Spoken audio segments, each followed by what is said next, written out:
મિત્રો જય મહારાજ.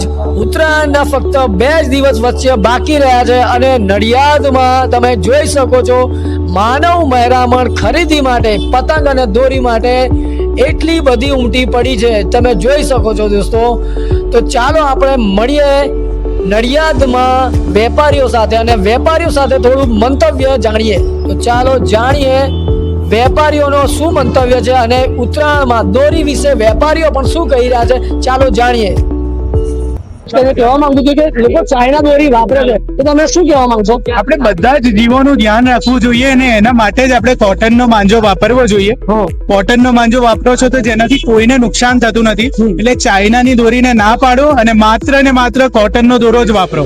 Thank you. સરસ સરસ. તમે સંદેશો સાંભળ્યો અમનો કે ચાઇના દોરી ખરેખર ન જ વાપરવી જોઈએ અને આ જે રેગ્યુલર આપણે સિમ્પલ વાપરે છે એ જ દોરી ખરેખર વાપરવી જોઈએ.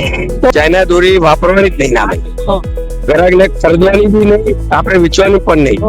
વેપારીને અને વેપારી કોઈ ખરીદીને વેચશે ને એમની પર દંડ લગાવવામાં આવશે. ના માલિક છે પિયુષભાઈ.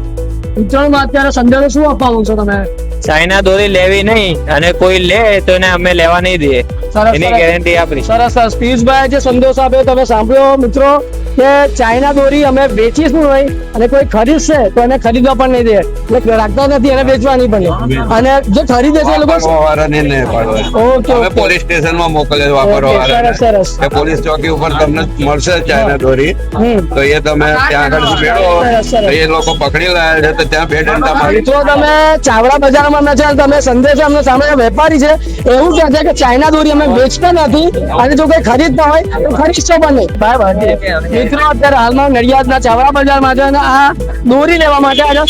મિત્રો દોરી કઈ લેવી જોઈએ? દોરી ચાવડા બધાથી લેવી બરાબર. અને ચાઇના દોરી વિશે શું કહેવા માંગશો? ચાઇના દોરી બિલકુલ ના વપરાય. બરાબર.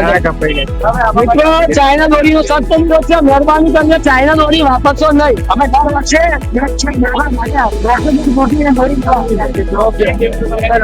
Thank you.